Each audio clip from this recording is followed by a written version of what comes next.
Begitulah cepatnya hari itu berlalu. Hari berubah menjadi pekan, pekan menjadi bulan, bulan menjadi tahun, tahun menjadi windu, windu berubah menjadi abad. Yang mati hilang, yang dulu hidup kaya, hari ini hanya tinggal kenangan saja. Kemana mereka dulu yang hebat-hebat, bangsawan, para penguasa? Semuanya mati ditelan zaman. Yang tinggal hanya apakah dia orang paling baik, dicatat dengan tinta emas, atau dia orang paling jahat, dihujat, dicaci dan dimaki. Harimau mati meninggalkan belang, gajah mati meninggalkan gading, manusia mati meninggalkan nama, nama yang baik atau nama yang buruk. Wa tilkal ayyamu nudawiluha bainan nas. Demikianlah hari demi hari kami pergantikan di antara manusia. Untuk apa hari ini dirubah Allah Ta'ala? Mengapa hari ini datang silih berganti dan kita ada di dalam zaman itu? Liya'lamallahu alladhina amanu. Allah ingin menguji siapa yang imannya tetap istiqamah, siapa yang masih tetap beriman sampai hari ini. Khatib mengucapkan alhamdulillah, nikmat yang paling besar adalah nikmat istiqamah dalam iman dan Islam. Berapa banyak ketika hari berubah, yang dulunya dia adalah orang baik-baik, hari ini berubah menjadi tidak baik. Yusbihu mu'minan, pada waktu pagi dia beriman, wa yumsi kafiran, petang hari dia berubah menjadi kafir. Maka kita selalu meminta, ya muqallibal qulub, wahai engkau yang membolak-balikkan hati, tsabbit qulubana, kokohkan hati kami, ala dinik, dalam agamamu, wa ala ta'atik, dalam ketaatan kepadamu. Berapa banyak yang dulu susah melarat, miskin, untuk sesuap nasi pun sulit, tapi begitu dilapangkan Allah rezekinya, tidak menjadi hamba yang bersyukur. Dia lalai, dia sangka itu karena jerih payahnya, dia kufur nikmat Allah Subhanahu wa ta'ala. Tapi siang hari ini, alhamdulillah, ada hamba yang disehatkan Allah, dia tetap bersyukur. Ada hamba yang ditingkatkan Allah rezekinya, dia tetap bersyukur. Ada hamba yang dinaikkan Allah kuasanya, dia tetap bersyukur. La in syakartum, kalau kamu syukuri nikmat itu, la azidannakum, pasti akan kutambah. Wala in kafartum, tapi ingat, kalau kamu kufur, kamu ingkar, inna azabi lasyadid, azabku amat sangat hebat, amat sangat dahsyat, amat sangat mengerikan. Berapa banyak orang di masa lalu mati dalam azab Allah Subhanahu wa ta'ala. Tapi itulah manusia, diambil dari kata nasya, lupa. Dia tidak pernah ingat apa yang pernah ditimpakan Allah kepada kaum-kaum sebelumnya. Wa ila samud akhahum salihah, kepada kaum Samud diutus Nabi Saleh. Mana mereka sekarang? Punah, musnah, tidak ada lagi di atas muka bumi Allah. Wa ila Madyana akhahum Syu'aiba, kepada kaum Madian diutus Nabi Syu'aib. Mana mereka sekarang? Punah, musnah, tidak ada jejaknya di atas muka bumi. Wa ila Adin akhahum Huda, kepada kaum Ad diutus Nabi Hud. Tidak satu pun ada di atas muka bumi. Tapi orang tetap juga angkuh dan sombong. Memang itulah manusia yang berada di atas muka bumi Allah Subhanahu wa ta'ala. Maka orang-orang yang baik tidak pernah berhenti mengajak kepada kebaikan.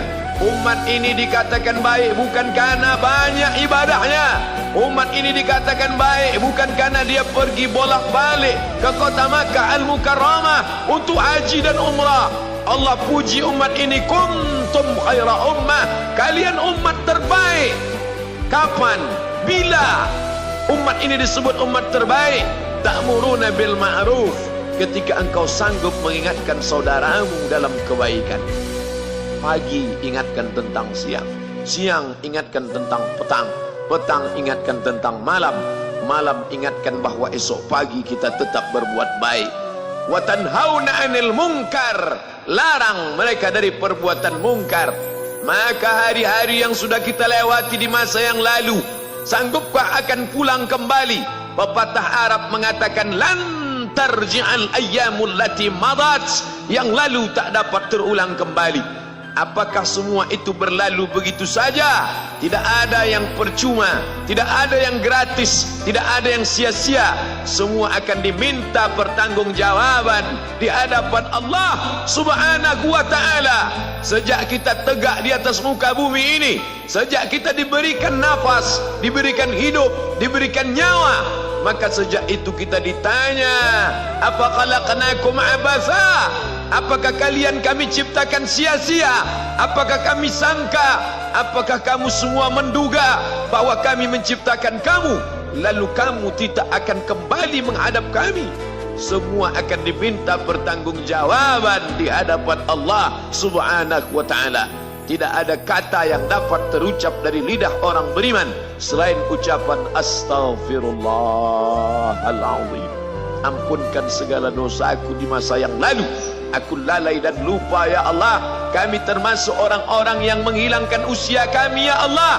Kami tak tahu ke mana umur kami selama ini.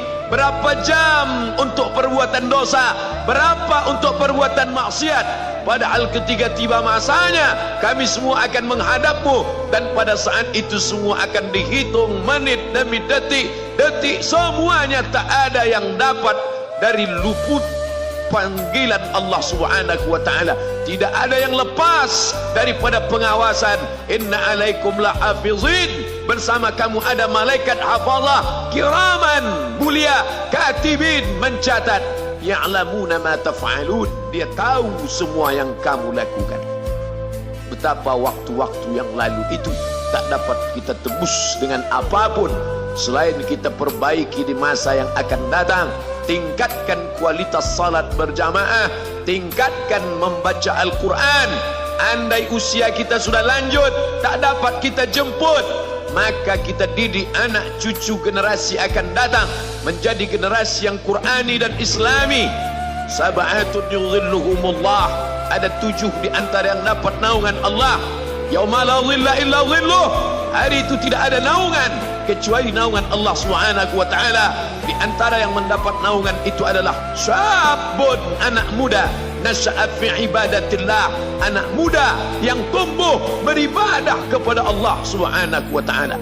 Andai masa muda kita penuh dosa, andai masa muda kita penuh narkoba, andai masa muda kita penuh zina, wal iyadzubillah wa na'udzubillah, jangan sangka Allah tutup pintu taubat.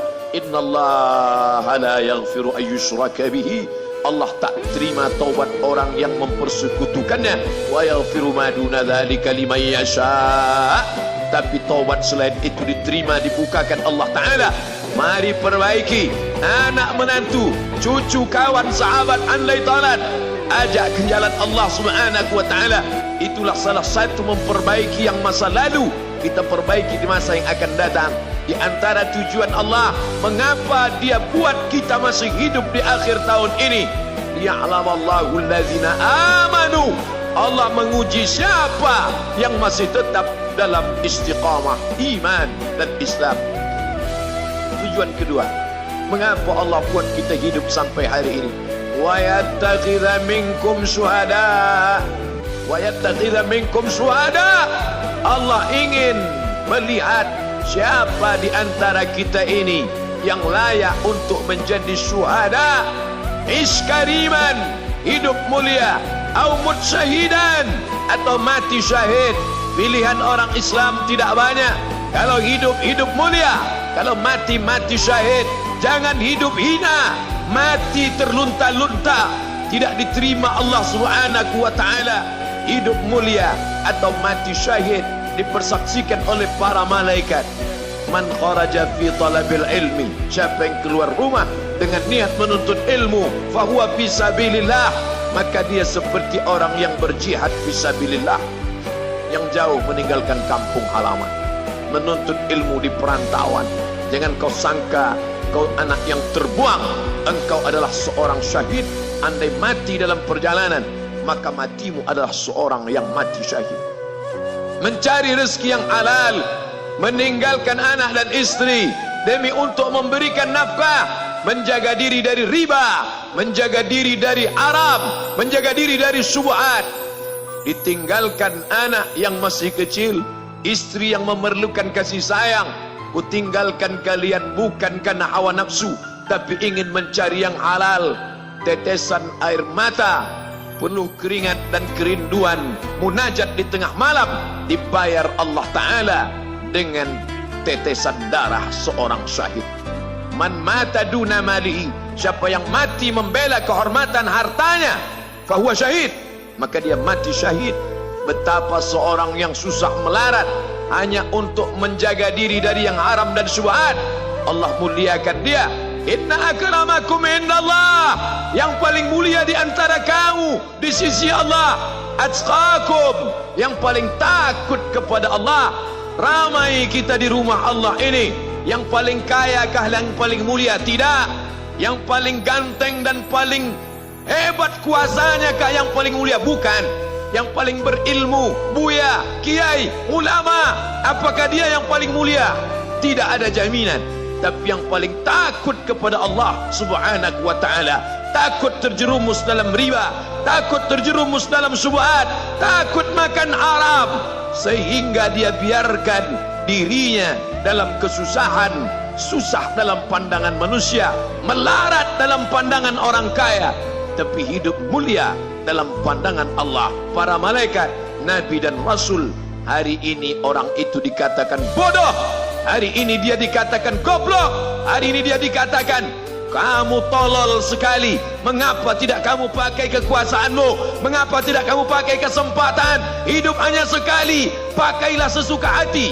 Tapi dia takut kepada Allah Subhanahu wa ta'ala. Pagi dan petang dia katakan, Allahumma ajirna minan nar, Allahumma ajirna minan nar, Allahumma ajirna minan nar.